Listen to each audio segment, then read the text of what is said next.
yes. Hello, world. What is up? Welcome to Build. I'm your host, Matt Forte. We're here live at the Build Studio in New York City. Drawing on nearly 30 years of professional experience, our next guest is back to help stressed out parents tackle social and behavioral challenges, as well as new issues faced by modern-day families in Lifetime's Supernanny. I'm super excited. Joining me now, executive producer, host of the original Supernanny herself, the one, the only Joe Frost is here. How about that? Make some noise for Joe. I'm excited. Very excited over here. We're going to bring her around in a second. But first, before we kick things off, I do believe we have a quick peek at the show. So let's go ahead. Ladies and gentlemen, Supernanny herself, the great Joe Frost. Come on, make some noise for Joe. Thank you.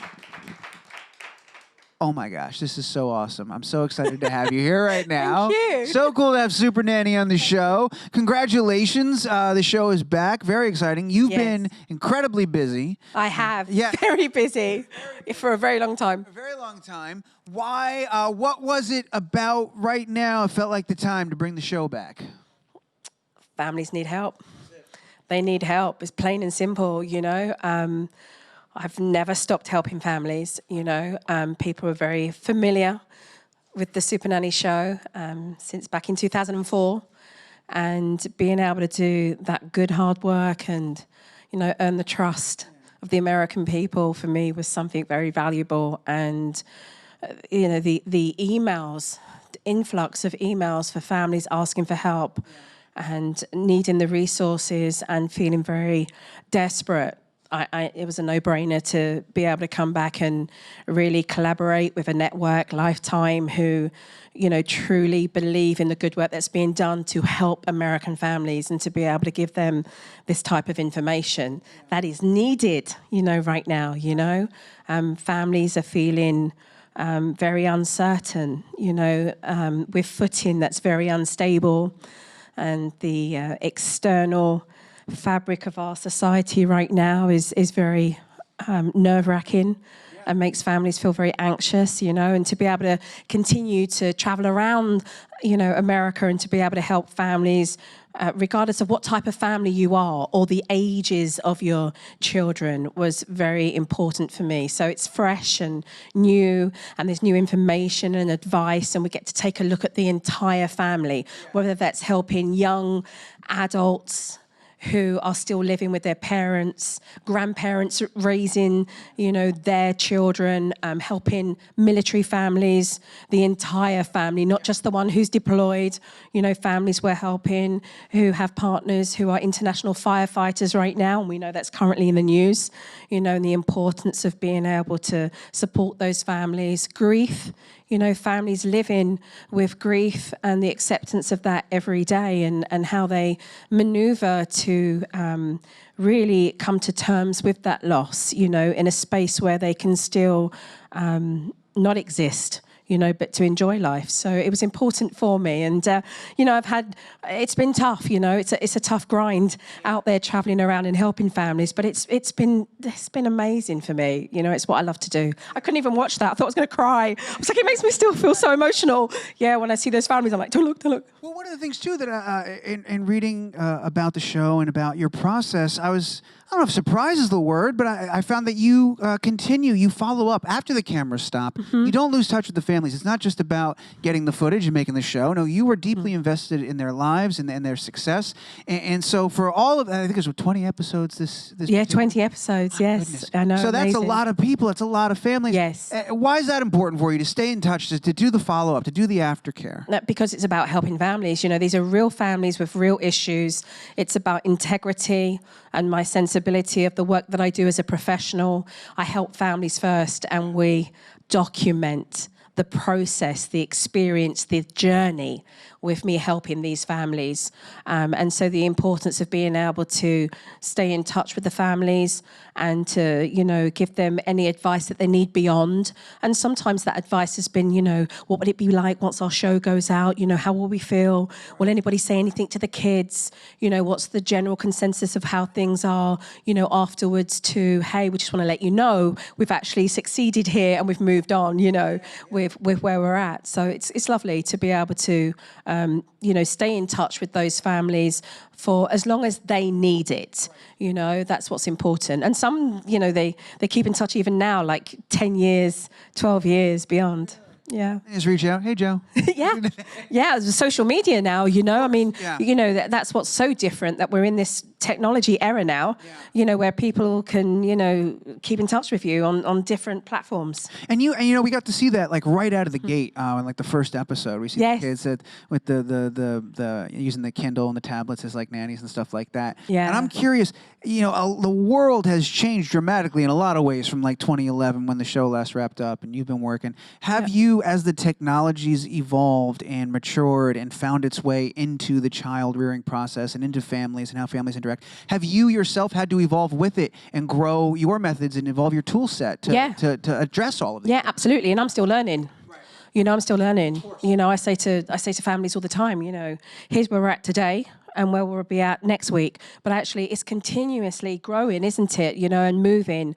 And so you have to keep up to speed with that, which is tough, keeping up to speed with all of that, so I can relate to, families that are doing such as well. But it's recognizing how we embrace technology in the era that we're in now and how we use it in a really positive way, but to not build walls. And a lot of the families that needed the help on a technology level, the iPads, the cell phones, had created brick walls, instead of being bridges, of being able to communicate better or to be able to use fundamentally for a purpose as a tool that really works for the families. It broke down communication.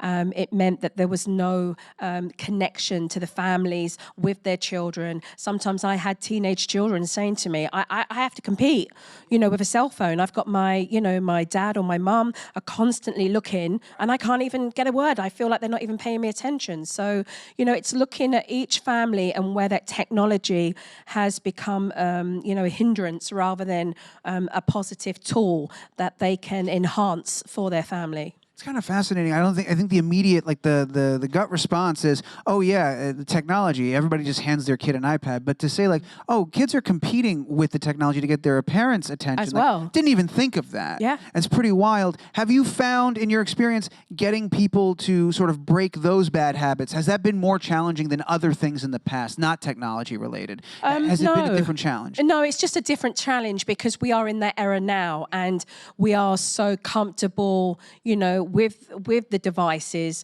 as well as they've become a crutch, for many families as well, a go-to.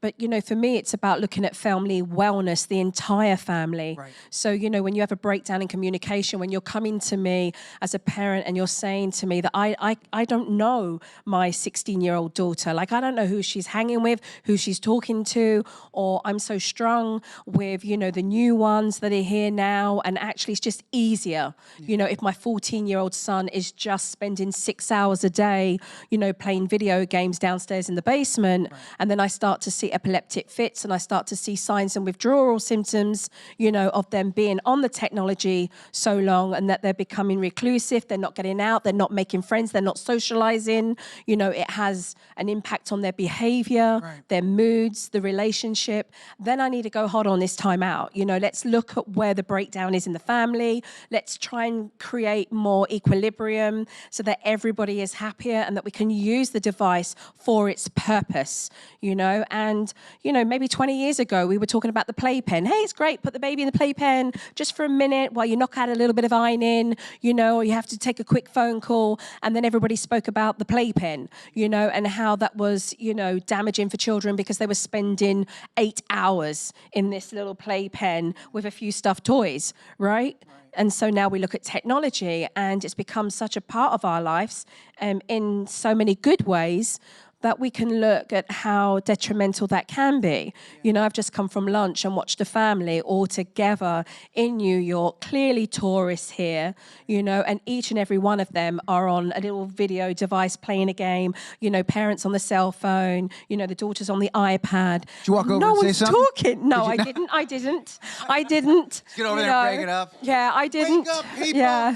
But they're not, they're not talking to one another, right? It's just it's just how everybody operates now. No, But it doesn't have to be, it doesn't have to be that way. And don't get me wrong, like, really don't get me wrong. Like, I get it. I get it when parents just need 20 minutes, and they're like, or it's just like, I just need to be quiet for a minute. Like, I've been in too many households at that moment when it's 3 o'clock in the afternoon. They're like, is it cocktail hour yet? Like, you know what I mean? Like, it is somewhere, right? So, I've walked that walk many a times with families when it's just like, it's easier, or, let's just do this. But when it becomes a habit, right, for both parents, and then they realize how much they've been depending on it, I'm saying, look, let's just find a compromise. The world already is so polarized, in the way that we view things, so extreme. Like, let's just meet in the middle. Like, can we find a compromise here? And I think my brain works that way when I'm helping families. Like, we don't have to be so extreme on one end or the other if it comes to our parenting values or, the way we're raising our children. Can we not find a happy medium, a compromise here so both feel heard? When did you realize that your brain worked that way? I mentioned in the intro 30 years of experience, without going too far back, but when did you realize this was what you were really good at? That you loved to do this? Well, I just enjoyed it, so I felt it. So being around children and nannying from a young age and babysitting, and then actually being a professional, dedicated, sole charge nanny was, a career that I really loved, I really enjoyed. And it took itself to a place of having the opportunity with over 17 years experience to then, be on the Supernanny show, and help families in the capacity that I really could. And, at that moment for me, it was like, wow, there's this amazing opportunity with the amount of experience that I have in my pocket to be able to give back to families and to be able to help them on a much bigger level. And that's the power of social media, right? And the power of television, to be able to have this experience in your pocket and to be able to give that wisdom and that expertise to so many families, to be able to help them, because my work comes from life, in the trenches with families, not out of a textbook. It's sitting at the end of a bed, at 3 o'clock in the morning because, parents are sitting there saying, we can't do this anymore. Like, it's ruining our marriage. Like, we're done. Like, this kid needs to sleep because, I'm at the end of, my wit here, It's walking into a home, which I have done many years ago, and I was served divorce papers. Like, we're out. Like, right now, we've not got a problem.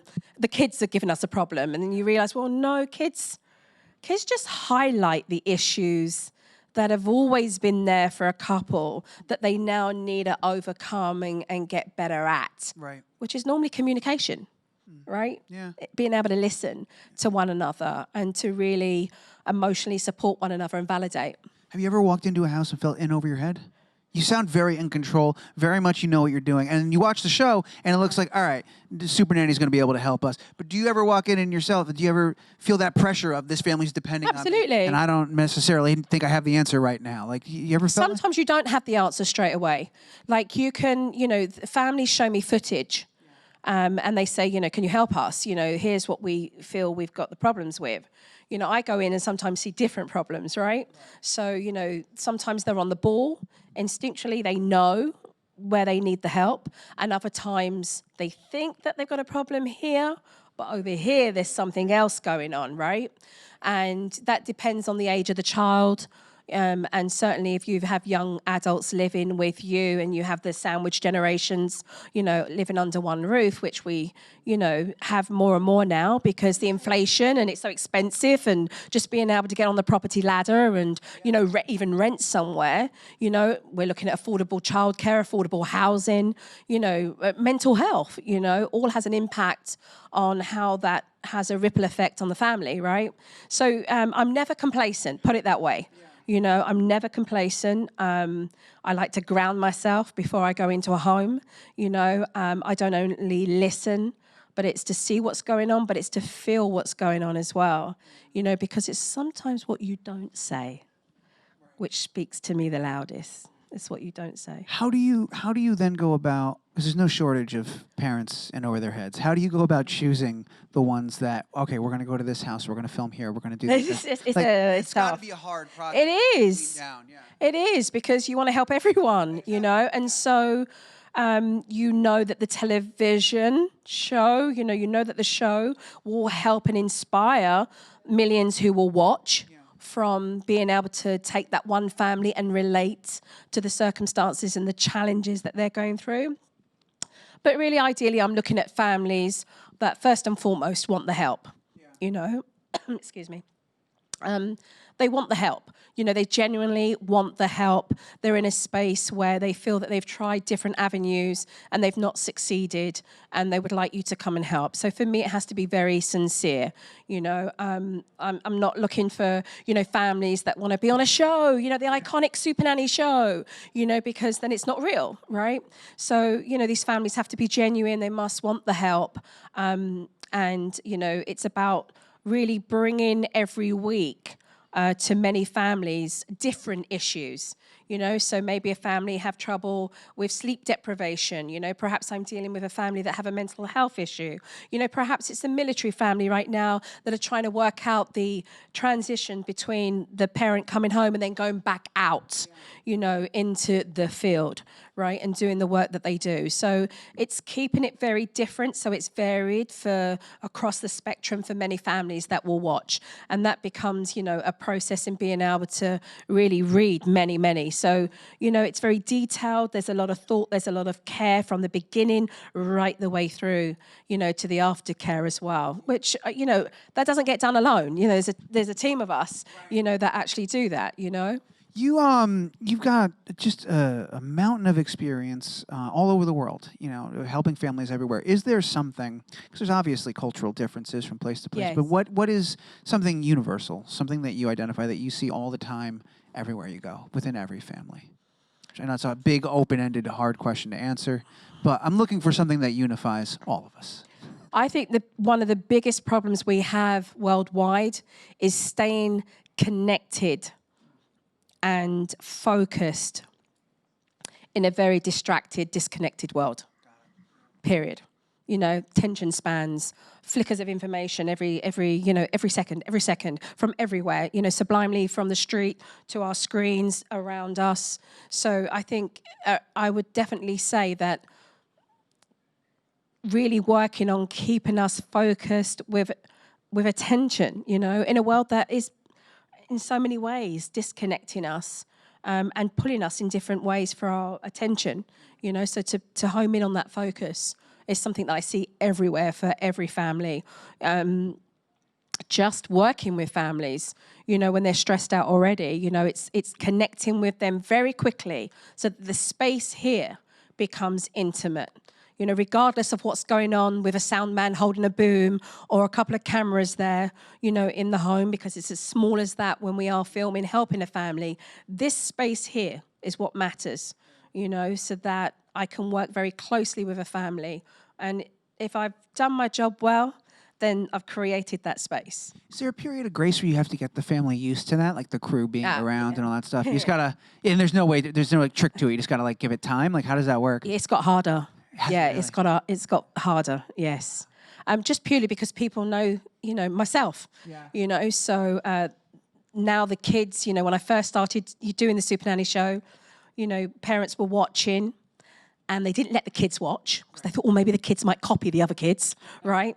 And then it became an educational tool where families were watching with their children and they were discussing. It became a gateway for discussion, which was fantastic, you know?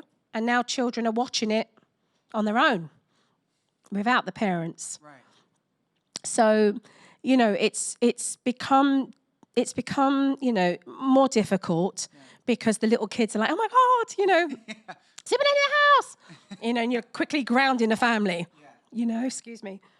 That's something I was always fascinated by, is how the job, not just because of technology, but everything has to evolve and grow, because the show, it was a phenomenon. Everybody was watching that show. It ran for years, right? Yeah. Bunch of seasons. And so now people know who you are. They expect you, and they know what Supernanny's all about. So now you've got to go into this situation where they perhaps have expectations of what you're going to do or how you're going to act. Or it's the other way. So I was just mentioning, to a friend of mine, that when I first came here to America and helped families, they thought I was an actress. Really? I was like, you can't act this. Like, this is what it is, Oh, are you an actress? Is this made up? And you're like, well, no. Like, this is the real family's issue, And now, like, families are used to me from watching me on television. They're happy I'm there to help. And it's getting them grounded very quickly past the threshold of, oh, she's here. Like, she's actually here, ready to help us. Because then for a moment, it becomes a little bit surreal, right? And then when it's like, hey, can you put the kettle on? I'll have a cup of tea. Right, you know what I do? Let's look around. And then they're like, oh, okay. Right. So here's where we're at now, But I still think it surprises people, I've certainly seen it on this season. Because of reality television in general, and people questioning, the sensibility of it, and asking, wow, like I didn't realize, like, oh, this is real. Right. Like, oh, you're not messing around. Like, you're coming in, you're really helping us. Like, it's 2:00 in the morning and you're still here. You're here, yeah. Exactly. Like, you're still here. Like, is it all right if I put my pajamas on? I'm like, hey, if I had my pajamas, I'd be putting them on as well. Do you know what I mean? I should have brought them with me and my slippers, So they get to realize, that you're authentic, that you're here to help. Yeah, it's the real deal. And it's the real deal. Yeah. Sure. Well, I can't say it enough. Congratulations, 20 episodes. Amazing. It's absolutely amazing. And the variety of stories and the amount of parents and families that you help, it's really amazing. The work you do is fantastic. So thank you for not just the show, but helping everybody the way you have and the way you continue to do. It's amazing. Thank you. I'm enjoying it. I'm glad. And I'm very happy to have had you here. Well, we're not done yet. We got a couple of questions from the audience. We're going to start. The first one's coming to us from Twitter. This is from @FrankieQuasi. Great job. Hey, Joe, your techniques have helped me so much in raising my sons. Do you have any tips on how to make them respect me without being too mean? I'm going to read between the lines there, and I would say that really what she's saying is that maybe how they're talking to their mum, she feels disrespected. So it's something that I deal with quite frequently, helping families. Is that sometimes families feel that when children have an opinion, that it's disrespecting them. Excuse me. That it's disrespecting them. And I don't think it's so much as what children are saying, but how they're saying it. So it's about teaching the children how to convey without having attitude. You want your children to be able to have the opportunity to tell you how they feel and to be able to validate. But at the same time, you don't want that with attitude. Right. You don't want the hey and the huh and the you, and all of that, this kind of, attitude, right? You want them to be able to articulate, convey how they feel, but to do it in a manner that's respectful. And I guess that's really what she means when she's saying to make them respect me, because she's feeling disrespected. A direct insult is a direct insult, and that's not respectful. But how we communicate and how we have a conversation with somebody can still be respectful with manners, to listen to one another, to not override and interrupt, to be able to give, eye contact and focus on the conversation to solution, right? For a solution, rather than just playing what I call verbal ping pong, right? Verbal ping pong, where you're just kind of, in this power struggle with your kids rather than listening to what they're saying or them listening to you. So, I would say here the tip would be to lay down what those ground rules are as soon as it becomes overheated. It's about being able to say, look, hey, I can see right now that you're getting really angry, and right now, you're being very disrespectful in the way that you're conveying how you feel. And I want to listen to what you have to say. but not in this fashion. So maybe you need to take, let's just take 5 minutes and come back to the table again. And that's something that I did practice with the Tibet Lawrence family that you will see on this season. And you can see how successfully that was done. So that's the advice I would give, really, for this mum. Great question, great advice. We've got time for a couple more. Let's go ahead and throw to him in the room. You've got a microphone, first person, right here on the orange couch. Hi. Hello, how are you? Hello, very well, thank you. Okay, so I've read that you've donated to a lot of LGBT groups and communities. Thank you. Which is something like really personal and meaningful to me. So I was wondering like what specifically made you choose those types of groups? Because love is love and family is family. And, you're going to make me feel emotional. Me too. I feel emotional. This is a room of love. You can feel emotional. Yeah, absolutely. So give me a minute.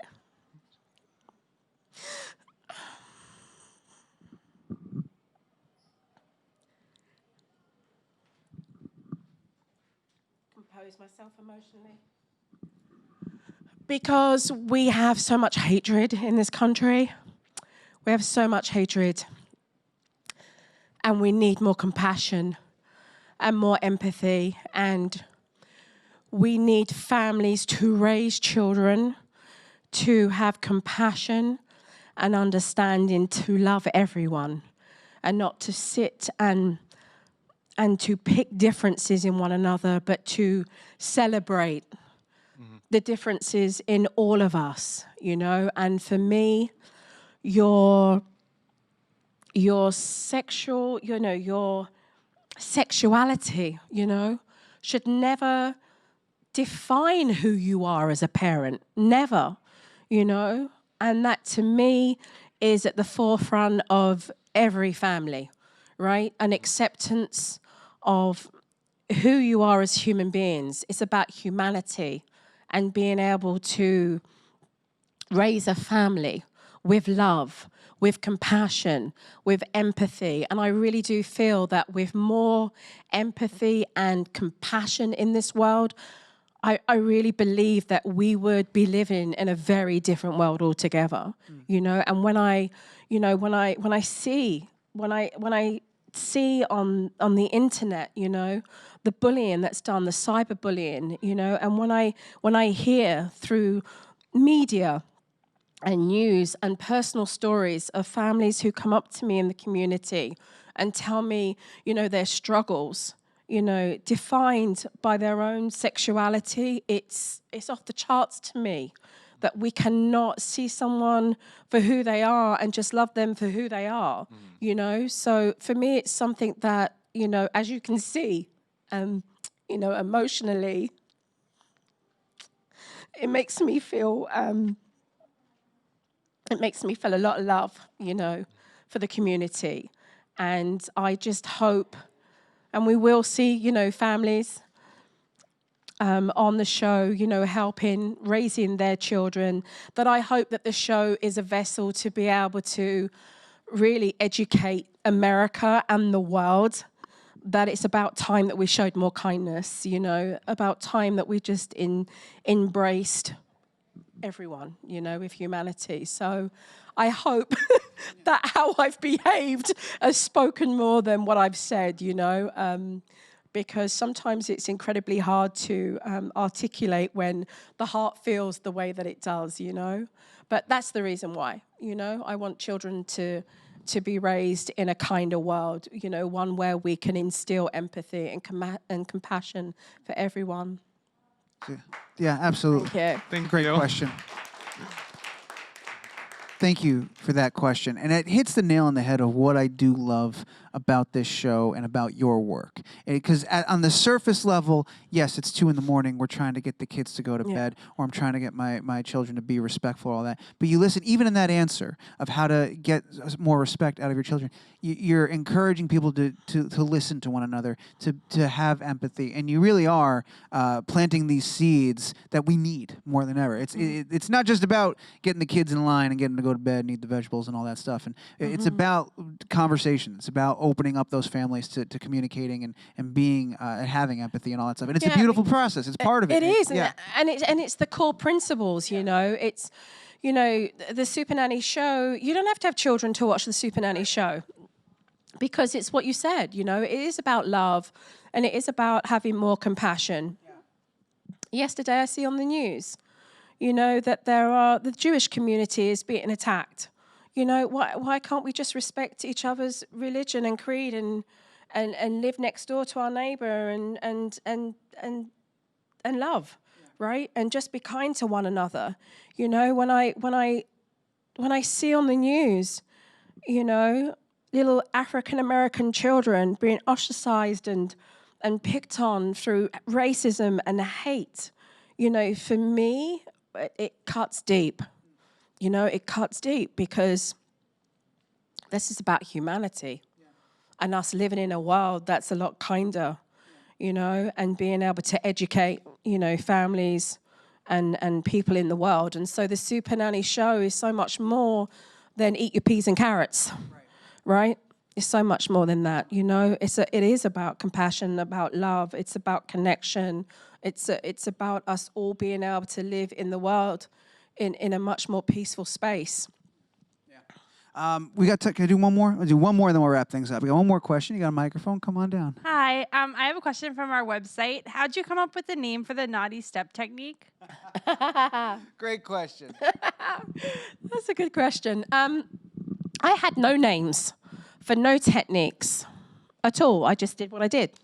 So, you know, when a child was misbehaving, I would sit them on the step, right?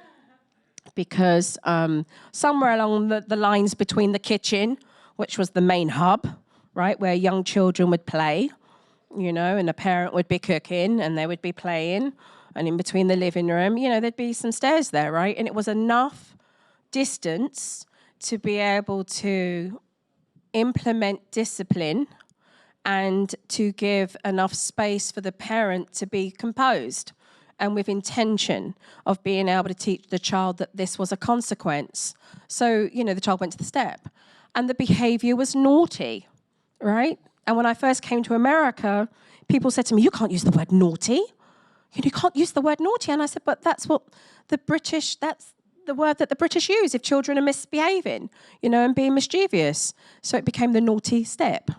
Children misbehaving, right? Naughty, they're behaving naughty. And it was the step that they went on.